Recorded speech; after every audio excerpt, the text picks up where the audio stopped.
Well, hi there. This is Mark Ittleman, speech-language pathologist, and welcome. Welcome to the teaching of talking.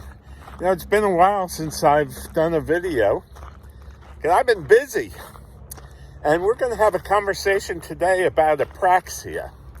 Apraxia is a speaking difficulty where an individual has difficulty and has lost the program in the brain to produce speech sounds accurately.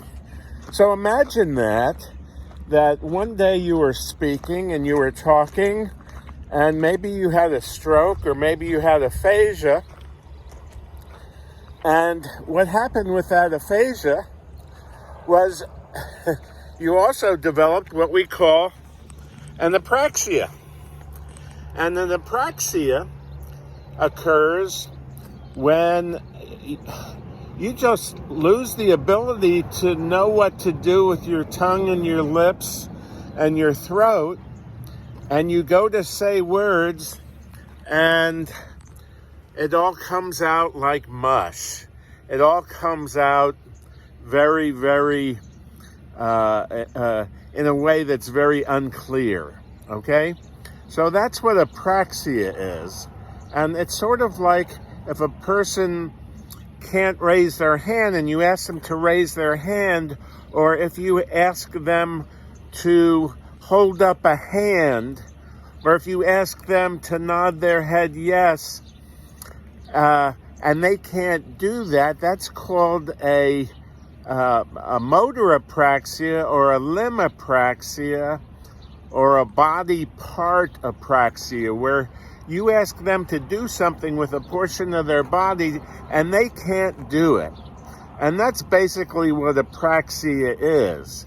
Now, there are different levels of apraxia. There's a mild apraxia, there's a moderate apraxia, there's a severe apraxia, and there's a profound apraxia.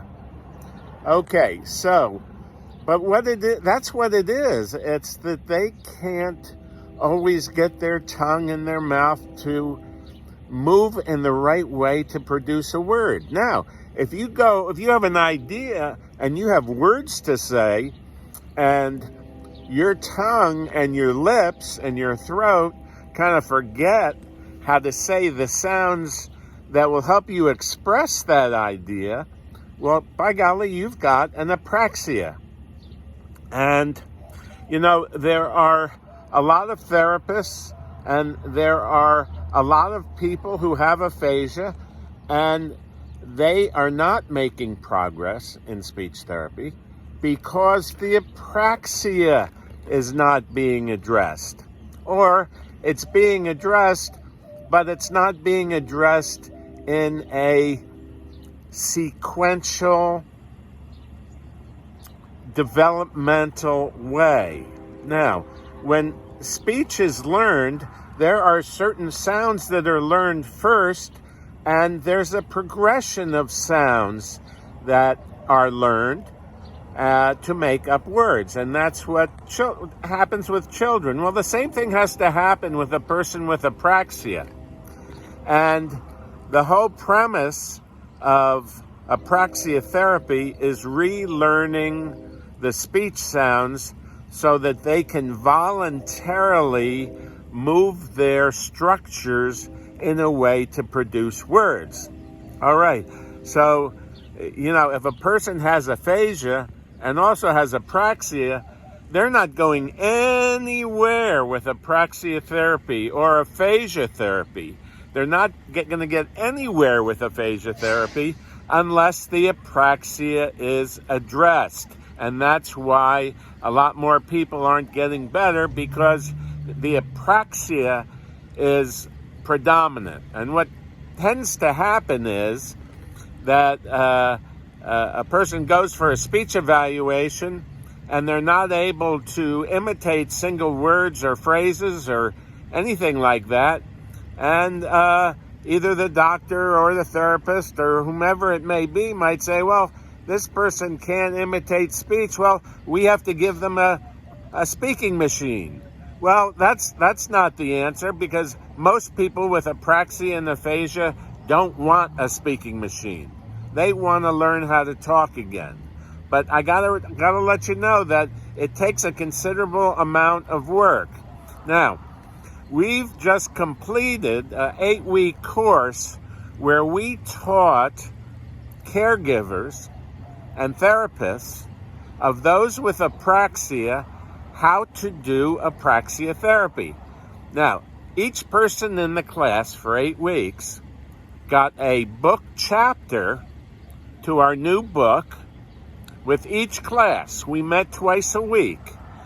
In the first chapter, we covered aspects of apraxia, how to test for apraxia, and how to address apraxia, how to do simple maneuvers to help people with apraxia learn to speak again.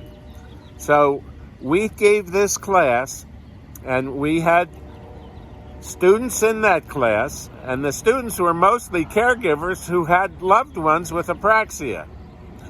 And they would send me videos, and it looked like they were professional speech therapists. Man, they knew what to do, and their people were starting to talk again. We had one person who couldn't produce a voice and couldn't produce any speech, and by the end of the class, he was saying sentences. Okay? So we address the voice, we address articulation, we address the lips, the tongue, the throat, and the sounds that are produced, and we teach you how to help the person with apraxia regain the ability to produce speech sounds. Now, with this video, I'm also including the book cover to our new book. So I finished the book, and now all I'm doing is I'm doing a final edit. And there are 17 chapters. And so it takes a lot of work, and it takes a lot of eye power, and it takes a lot of computer power.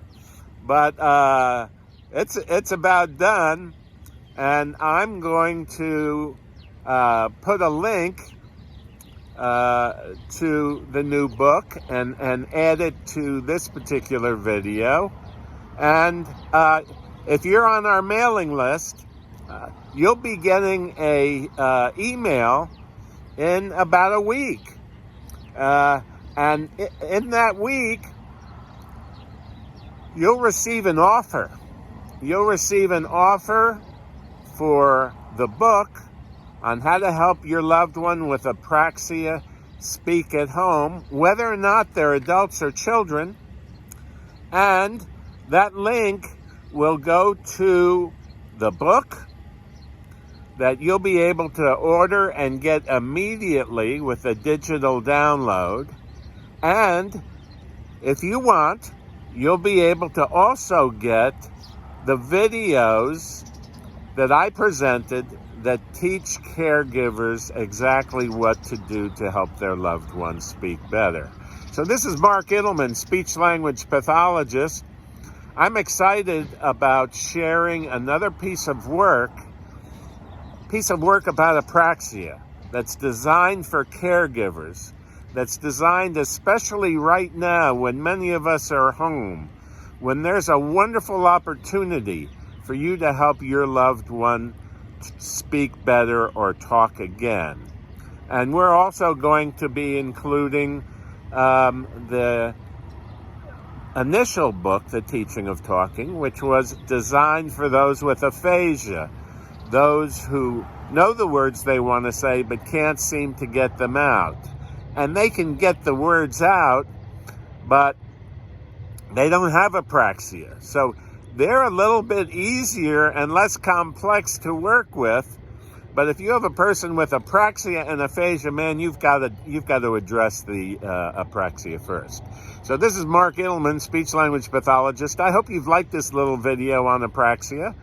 And I'll be sending out some information to you. If you're interested in learning about apraxia and helping your loved one with apraxia, Well, there's going to be a link at the bottom of the page so that you can get on the mailing list, so that you can be alerted to our pre-launch.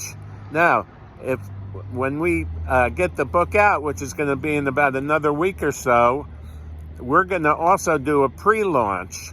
So when we first launch the book, we're going to be giving you a discount on that for a short while, and then after that, that discount will go away. So you'll want to take advantage. If you want to learn about apraxia and you like to watch videos and you like to also have a book that will walk you through every single step, then you'll be very interested in obtaining a copy of the Teaching of a Talking Approach to Apraxia, so that children and adults can learn how to speak better or speak again at home.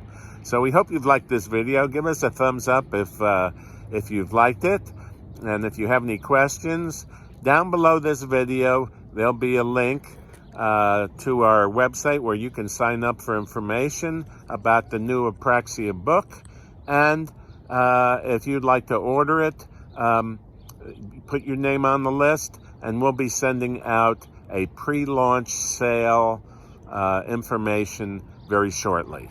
So have a great day today, and we'll be looking forward to communicating further with you. Bye-bye now.